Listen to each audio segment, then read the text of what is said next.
Hi friends, நாங்க வந்து இப்ப பாத்தீங்கன்னா ஒரு இன்ட்ரெஸ்டிங்கான மேட்ச் ரிவ்யூவோட வந்திருக்கோம். என்ன மேட்ச்னு பாத்தீங்கன்னா டிசி விசஸ் பிபிகேஸ். அதாவது இந்த சீசனோட highest scoring match, highest chase நடந்த சேஸ் மேட்ச், மேட்ச். எல்லாமே எல்லாமே சொல்லலாம். ஹையஸ்ட் இண்டிவிஜுவல் ஸ்கோர் பண்ண மேட்ச், ஹையஸ்ட் இண்டிவிஜுவல் ஸ்கோர் பண்ணவரு தோத்த மேட்ச், அதிகமா கேட்ச் டிராப் பண்ண மேட்ச், என்ன வேணா சொல்லலாம். அந்த மாதிரி லிஸ்ட் போய்கிட்டே இருக்கு. உனக்கு வந்து தெரியல, அதாவது சாயந்தரம் எவ்வளவு மேட்ச்னா இம்பாக்ட்னா இவங்க மத்தியானம் விட்ட அந்த கேட்ச் எல்லாம் அந்த இந்த இந்த தந்திரம் தொடர்ந்து தொடர்ந்து சாயந்தரம் நடக்கிற மேட்ச் வரைக்கும் வந்து தொடர்ந்து இருக்கு. எல்லா கேட்ச் விடுறானுங்க இன்னைக்கு. இன்னைக்கு இல்லடா, அது நேத்து முந்தா நேத்து அப்ப இருந்து நடந்துட்டு இருக்கு. அது வந்து ஒரு ஆரம்பம். இது ஒரே ஒரு இது இப்ப வந்து குஜராத் வந்து கேட்ச விட்டு மேட்ச விட்ட மாதிரி இவங்களும் கேட்ச விட்டு மேட்ச விட்டுருப்பாங்க பஞ்சாப். ஆனா அவங்க டெல்லி, நீங்க விட்டு மேட்ச் விடாதீங்க, நாங்க விட்டு மேட்ச விடுறோம் அப்படின்ட்டு அவங்களும் கேட்ச விட்டு மேட்ச விட்டாங்க. சோ வந்து நாங்க யாருக்கு அது எனக்கு தெரிஞ்சு 6-7 கேட்ச் டிராப் நினைக்கிறேன் இந்த மேட்ச்ல மட்டும். ரொம்ப மோசம். ஆனா எங்கெங்க போயிட்டு இருக்கு cricket? 264 run 7 balls to spare ஒரு டீம் சேஸ் பண்ணுதுன்னா அந்த டீமோட குவாலிட்டி என்னங்க? அதை விடுறா, 23 பால்ல 10 சிக்ஸ் அடிக்கிறாங்கடா அவனுக்கு ஓபனர்ஸ், பஞ்சாப் ஓபனர்ஸ். யாரா நீங்க 23 பால்ல 10 சிக்ஸ் அடிச்சிட்டீங்கன்னா என்னடா மீதி பால்ல எங்கடா போறது? புரியல எனக்கு. எனக்கு மல்டிபிள் கொஸ்டின்ஸ் வருது. பவுலிங் இவங்க கேவலமா போடுறாங்களா? நாட் எல்லாருமே பேட் பவுலர்ஸ் கிடையாது டிசில. எல்லாருமே ப்ரூவன் குட் பவுலர்ஸ் தான். பிட்ச் அவ்வளவு தார் ரோடு மாதிரி கொடுத்துருக்காங்க. கண்ணாடி பிட்ச் கொடுத்துருக்காங்களா? எதுவுமே புரியல எனக்கு. ஆனாலும் குல்தீப் யாதவ்லாம் பயங்கரமா டேர்ன் வர ஆச்சுடா நடுவுல. என்னன்னே புரியல. ஒண்ணுமே புரியல. இவ்வளவு டேலண்டடா பேட்ஸ்மேன்ஸ் மாறிட்டாங்களா? என்னன்னே புரியல நமக்கு. ஒரு மாதிரி ஆச்சரியத்துல ஒரு மாதிரி இப்போ திகைச்சு இது போயிருக்கோம் நாங்களே.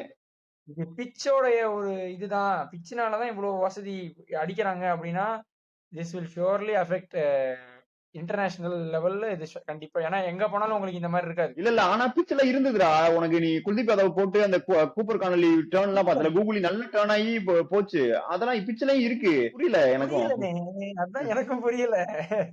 எப்படி? ஆனா நீ நீ நீ பாத்தனா கேஎல் ராகுல் ஆடினது ஃபுல்லாவே பெர்ஃபெக்ட் பியூர் கிரிக்கெட்டிங் ஷாட்ஸ் தான். அவர் கண்டவனைகளும் இல்ல. நீ குட் பால்ஸ் போட்டா கூட அவர் கிரிக்கெட்டிங் ஷாட் சூப்பரா ஆனாரு. அது 150 கேஎல் ராகுலோட ஸ்கில் பிளஸ் சசாங்க் சிங்க்கு ஒரு கிரெடிட்ஸ் கொடுத்துடணும். கேட்ச் விட்டாரு. ஆமா.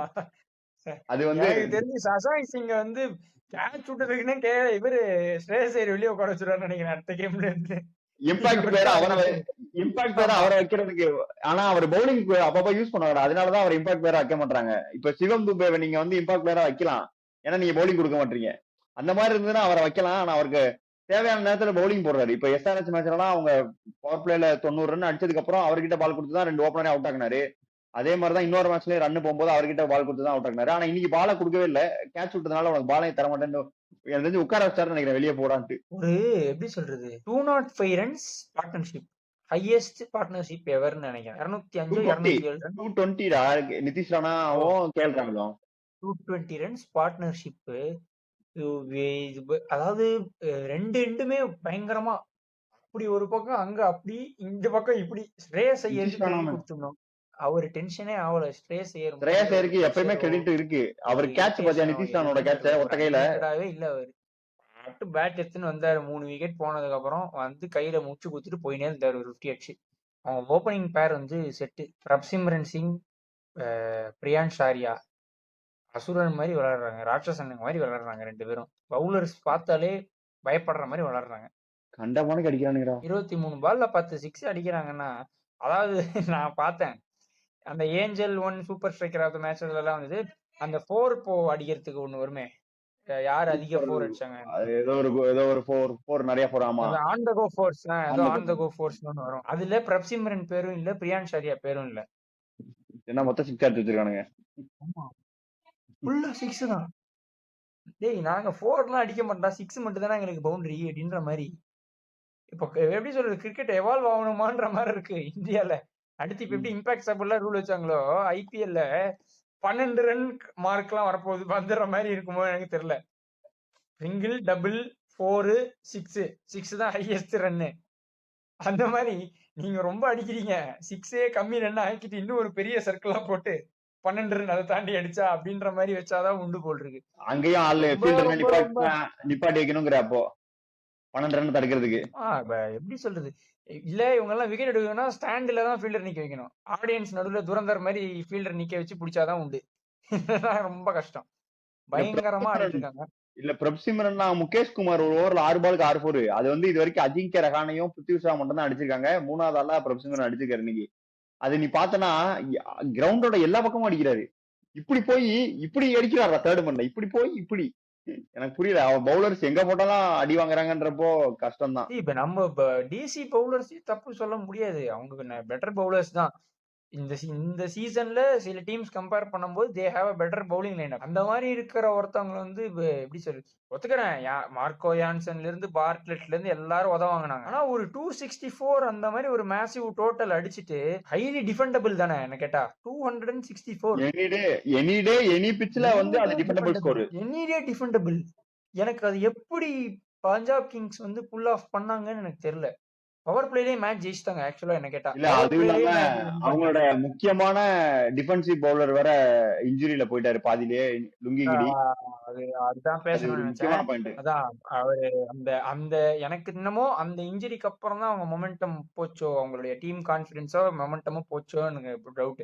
ஏன்னா அதுக்கு முன்னாடி வரைக்கும் பம்ப்டப்பா இருந்தாங்க. டக் அவுட்டே பம்ப்டப்பா இருந்தது. 264 அடிச்சதுக்கு அப்புறம் டக் அவுட்டே பயங்கர பம்ப்டப்பா இருந்ததெல்லாம் ஓகே தான். ஆனா அவங்க தான் வந்துட்டு உனக்கு 1.5லயே 30 ரன்ஸ் கிட்ட அடிச்சிட்டாங்கடா. திரும்ப வந்து அடிக்க ஆரம்பிச்சிட்டாங்க. அப்பவே அவரு கீழே விழும் போதே உனக்கு 2 பாயிண்ட் சம்திங்க்கு 40 பிளஸ் போயிட்டாங்க. அவங்க 43 நினைக்கிறேன் அவர் கீழே விழும்போது. அப்படி நம்ம நிறைய வாட்டி பாத்துருக்கோமே. பவர் பிளேல இருந்து ஒரு டீம் வந்து கம்பேக் கொடுத்து நம்ம நிறைய பாத்துருக்கோம். அது விக்கெட்ஸ் எடுத்தாங்க.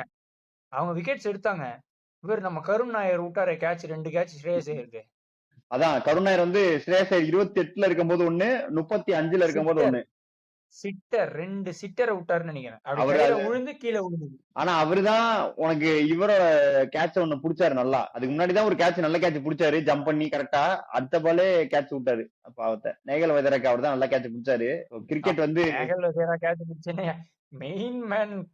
நேகல் வைதரா இல்ல ஆக்சுவலா நேகல் வைதராவும் நீங்க நல்லாதான் அடிச்சிட்டு இருந்தாரு. ஆனா உனக்கு அந்த டஃப்பான கேட்ச், அது நல்ல கேட்ச புடிச்சிட்டு கையில வந்த கேட்ச விட்டதுதான் பிரச்சனை. இனிடே ஸ்ரேயஸ் ஐயர் அவர் கேட்ச விட்டது, அதுவும் கஷ்டமான கேட்ச விட்டுருந்தா கூட, கஷ்டமான கேட்ச விட்டாலே தப்பு. ஸ்ரேயஸ் ஐயருடைய கஷ்டமான கேட்ச விட்டாலே தப்பு. அந்த மாதிரி ஒரு பிளேயருக்கு ஹார்ட் அண்ட் சோலை கொடுத்து நீங்க பிடிக்கணும். சிட்டர் 2 ஒரு சிட்டர் பரவாயில்ல, 2 சிட்டர் நீங்க விட்டுருக்கீங்கன்னா யூ லாஸ் த மேட்ச் தேர். அவ்வளவுதான். ஸ்ரேயஸ் ஐயரே சிரிக்கிறாரு. அது 2 பால் விட்ட உடனே சிரிச்சிட்டு இரு நான் இனிமே அடிச்சுக்கிறேன் அப்படின்ற மாதிரி அடி விழு எடுத்து பிடிச்சாரு. அவர் கேட்ச் அவங்களுக்கு டிபெண்டபிள் தான். 50 ரன்ஸ் என்னமோ வேணும், 30 பால்ஸ் 50 என்னமோ வேணும். கிட்டத்தட்ட உனக்கு 11 ரன் ரேட் கிட்ட தேவை அப்போ ஸ்ரேயஸ் கேட்ச் விடப்போ. அதாங்க அந்த இடத்துல ஸ்ரேயஸ் ஐயர் அவுட் ஆயிருந்தாருன்னா மேட்ச் டிசி மேட்ச் கம்ப்ளீட்டா மேட்ச்க்குள்ள வந்திருப்பாங்க. அழகா பூந்திருக்கலாம். குல்தீப் யாதவ் தான் அந்த ஆப்பர்ச்சுனிட்டி ஏற்படுத்தி கொடுத்தாரு. சூப்பரா. குல்தீப் யாதவ் ஃபர்ஸ்ட் வந்து விப்ராஜ் ஏற்படுத்தி கொடுத்தாரு, அப்புறம் குல்தீப் ஏற்படுத்தி கொடுத்தாரு. ரெண்டையுமே போட்டு தந்திருக்காரு. பண்ணிட்டாங்க. அவ்வளவுதான். இந்த இடத்துலயே தோத்துட்டாங்க. அது எதுவும் பண்ண முடியாது. இதுங்க சொல்றதுக்கு இல்ல. கேட்ச் விடுறதெல்லாம் தொடர்ந்து விட்டுட்டே தான். பஞ்சாப் கிங்ஸும் விட்டாங்க. அந்த என்ன இந்த கிரவுண்ட்ல பிரச்சனையா இல்ல நேத்து அப்படியே போய்கிட்டே இருக்கு. ஒரு 2-3 நாளாவே கேட்சஸ் வின் மேட்சஸ் டைலாக நம்ம பேசினே இருக்கோம். அந்த மாதிரி போயிட்டு இருக்கு. விராட் கோலி கேட்ச விட்டாங்க, ஜிடி தோத்துட்டாங்க. இப்ப ஸ்ரேயஸ் ஐயர் கேட்ச விட்டாங்க. இப்ப இது ஆக்சுவலா கேஎல் ராகுல் கேட்ச விட்டு பஞ்சாப் தோக்க வேண்டிய மேட்ச் இது. சரி நீங்க ஒண்ணு விட்டா நாங்க ஒண்ணு விடுவேன்ட்டு அவங்க போயிட்டு நானும் விடுறேன் அப்படின்னு சொல்லி ஸ்ரேயஸ் ஐயர் கேட்ச விட்டு இவங்க கோட்டை விட்டாங்க. ஒன்னும் பண்றதுக்கு இல்ல. பட் அவங்க வந்து 2 பேட்டிங்லுமே நீ பாராட்டி ஆகணும். ஸ்ரேயஸ் ஐயர் வந்துச்சு, கேஎல் ராகுல் வந்து கிளாசிக் ராகுல். அந்த கேட்ச் இதை தவிர மீதி எல்லாமே பார்த்தோன்னா சூப்பர் ஷாட்ஸ், எல்லாமே பியூர் கிரிக்கெட்டிங் ஷாட்ஸ். அவருக்கு ஈக்குவலா காம்ப்ளிமெண்ட் பண்ணி ஆடினாரு நிதிஷ் ராணா வந்து போன மேட்சுமே சூப்பரா ஆடினாரு. இந்த மேட்ச் இன்னும் பயங்கரமா ஆடினாரு. சோ அவங்களுக்கு டாப்ல வந்து ரன்ஸ் வந்துருச்சு. நான் வந்து நேத்து யோகியோட ப்ரிவியூல பேசும்போதே சொன்னேன், கேஎல் ராகுலுக்கு வந்து ஆன் அண்ட் ஆஃபா போயிட்டு இருக்கு அப்படின்னு. அவருக்கு எல்லாமே சேஸ் பண்ணிட்டு இருக்காங்க. ஒரு மேட்ச் ஃபர்ஸ்ட் இன்னிங்ஸ் ஆடினாங்கன்னா அவருக்கு ரன்ஸுக்கு வந்துருவாருன்னு சொன்னேன். ஃபர்ஸ்ட் இன்னிங்ஸ் ஆனோடனே நான் தான் இந்த சீசனோட ஒரே இன்னிங்ஸ்ல அதிக ஸ்கோர் அடிச்ச பிளேயரா வருவேன் அப்படின்னு சொல்லி அந்த மேட்ச் முடியும் போது ஆரஞ்சு தொப்பியை வாங்கி மாட்டிட்டு சுத்திட்டாரு. அதாவது எங்கேயோ இருந்தாரு, அது டாப் 15ல கூட இல்ல அந்த ரன் கெட்டர்ஸ்ல. இந்த மேட்ச் முடியும் போது ஆரஞ்சு கேப்புக்கு வந்தாரு. சோ இப்ப ஆரஞ்சு கேப்னோடனே நாங்க ப்ரெடிக்ட் பண்ண அந்த 5 பேருமே ஆரஞ்சு கேப் ப்ரெடிக்ட் பண்ணி வச்சிருந்தோம். 5 பேருமே அந்த டாப் 15ல சுத்திட்டு இருக்காங்க. பாக்கலாம். ஆனா பர்பிள் கேப் வந்து அந்த மாதிரி இல்ல, 15லே இல்ல, அப்படியே ஆப்போசிட்டா போயிட்டு இருக்கு. நான் சொன்ன பவுலர் தான் இருக்காரு பர்பிள் கேப்ல, அன்சுல் கம்போஜ். சரி நீ வந்து இது ஆரஞ்சு கேப் சொல்லியிருந்தா யாருக்கு சொல்லியிருப்ப? சஞ்சு சாம்சன் சொல்லிட்டாங்க. அதை நீ சொல்ல முடியாது. 5 பிளேயர் நாங்க சொல்லிட்டோம், சொல்லிருப்பேன். அவ்வளவுதான் பிக்ஸ் பண்ணிக்கோ. நல்ல வேலை அதுல நீங்க சேர்க்கல, அதுல வரல. இல்ல சொல்லிக்கலாம், பர்பிள் கேப்டன் அன்சுல் காம்போஸ் வச்சுக்கோ, இதுல ருத்ராஜ் வச்சுக்கோ, போலாம். எப்படி போகுதுன்னு பாக்கலாம். இனிமேல் உனக்கு வந்து 35வது மேட்ச்ல நான் வந்து உனக்கு இது தந்திருக்கேன். 35 மேட்ச் முடிஞ்சிருச்சு. 35 மேட்ச் முடிஞ்ச உடனே உனக்கு உள்ள இழுத்து போட்டிருக்கேன் உன்ன. பாக்கலாம் எப்படி போகுதுன்ட்டு. ரொம்ப நன்றி. அதான் பாப்போம். சரி, இந்த மேட்ச் வந்துட்டு இவங்கள பத்தி பேசினா வந்து ஓபனர்ஸ் பத்தியும் பேசி ஆகணும். பிரப்சிம்ரன், பிரியான்ஷ் ஆரியா வந்துட்டு ஈக்குவலி டேஞ்சரஸ் இல்ல, dangerous opening pair of IPL 2020. வந்து 2024 வந்துட்டு அபிஷேக் சர்மா, டிராவிஸ் ஹெட் எப்படி சொன்னமோ அதை விட இவங்க 2 படி மேலதான் நிக்கிறாங்க. அவங்க கூட ரேஷ் ஷாட்ஸ் அடிச்சாங்க. அபிஷேக் சர்மா, டிராவிஸ் ஹெட் கொஞ்சம் கடற்முடான்னு ஆடுற மாதிரிதான் இருக்கு. இவங்க ஆடுறது எப்படி சொல்றது, ஒரு ப்ராப்பராவும் இருக்கு. விக்கெட்டே விட மாட்டாங்க. ஒரு மிஸ் டைம் ஷாட் ஆகி 4 போகுதுன்னா சரி, இவன் அடுத்த பால் விக்கெட் விட்டுருவான்ற மாதிரி நமக்கு ஒரு நம்பிக்கை வரும். அடிக்கிறது எல்லாமே ஸ்பாட் ஆன், மிடில்ல படுது. மிடில் அவ்வளவுதான். பால் இவங்க நல்லா பூசணிக்கா தேசத்துல தெரிந்து போடுறது, செதற விடுறாங்க போட்டு. இவனுக்கு மட்டும் பாஸ்கெட் பால்ல பவுலிங் போடுறாங்க போல. என்ன பால் போட்டா நிறுத்த முடியும்? அது சார்ட் அவுட் பண்ணுங்க, டீம்ஸ் கண்டிப்பா சார்ட் அவுட் பண்ணும். தெரியலையே உனக்கு எப்படி போட்டாலும் அடிக்கிறாங்க. உனக்கு நீ இந்த பவுலிங் விட்டுரு, எல்எஸ்ஜி பவுலிங்கே போட்டு போலான்னு போலதாங்க. உனக்கு அந்த ஸ்விங்ல பிரப்சிமரன் அன்னைக்கு முகமது ஷமி ஈஸியா பீட் பண்ணாரு. அதுக்கப்புறம் பார்த்தா பிரியன்ஷ் ஆரியா நீ ஸ்விங்க போடு, ஸ்பின் போடு, என்ன வேணா போடுன்னு அடிக்கிறேன்னு அடிச்சாரு. இன்னைக்கு 2 பேரும் சேர்ந்து அடிட்டு அடிச்சாங்க. ஒண்ணுமே சொல்றது இல்ல. அவங்க டாப் 4மே 200+ ரன்ஸ்ல இருக்காங்க இந்த சீசன்ல. உனக்கு 4 பேரும். எவ்வளவு இதுன்னா அவங்க மிடில் ஆர்டர் இன்னும் டெஸ்டுக்கே வரல இந்த சீசன். ஆமா, டெஸ்ட் அந்த 4 பேரும் நிறுத்திடுறாங்க தடுத்து. உனக்கு ஒருத்தன் இல்லனா இன்னொருத்தன் நான் அடிச்சிருவேன் அப்படின்ற மாதிரி. மிடில் ஆர்டர் டெஸ்ட்டுக்கு வராதுக்கு இன்னொரு முக்கியமான காரணம் சர்பஞ்ச் சாப். அவர் வந்து நின்றாரு. நீ பாத்து அந்த பேட்டிங் ஆர்டர் நவர மாட்டேங்குது.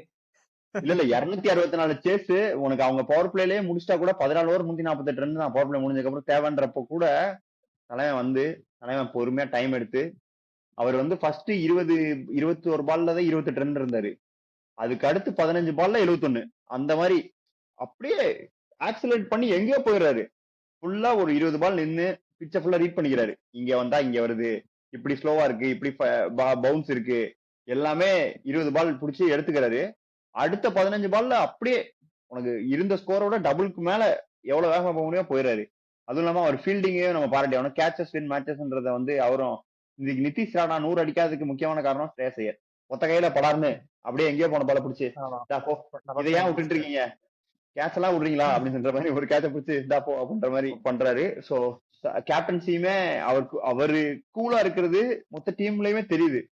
264 நம்மளால சேஸ் பண்ண முடியும்ன்ற நம்பிக்கையை கொடுத்து அனுப்பிச்சு விடுறாரு பேட்ஸ்மேனை. பாத்துக்கலாம், 264 நம்ம எப்பனாலும் அடிச்சிருக்கோம், எத்தனை தடவை அடிச்சிருக்கோன்ற மாதிரி வரானுங்க, வந்து அடின்னு அடிக்கிறானுங்க.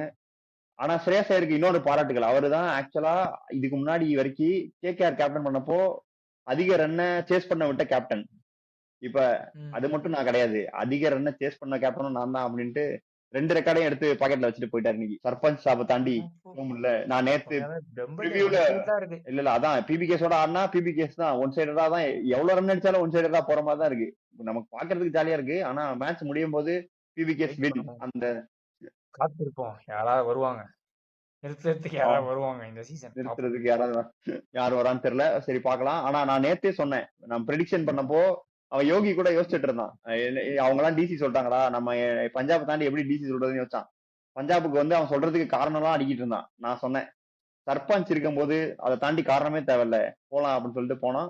அதே மாதிரி சர்பஞ்ச் நம்மளை காப்பாத்தி எனக்கும் யோகிக்கும் ஆளுக்கு ஒரு பாயிண்ட் கொடுத்துட்டாரு. உங்க 3 பேருக்கும் ஒரு பாயிண்ட புடிக்கிட்டாரு. 264 அடிச்சும் ஜெயிக்க முடியலன்றது வந்து பக்தா குமரிட்டு இருந்தான். 264 ஒரு டீம் அடிச்சும் நமக்கு ப்ரெடிக்ஷன்ல கேவலமா போதே அப்படின்ட்டு.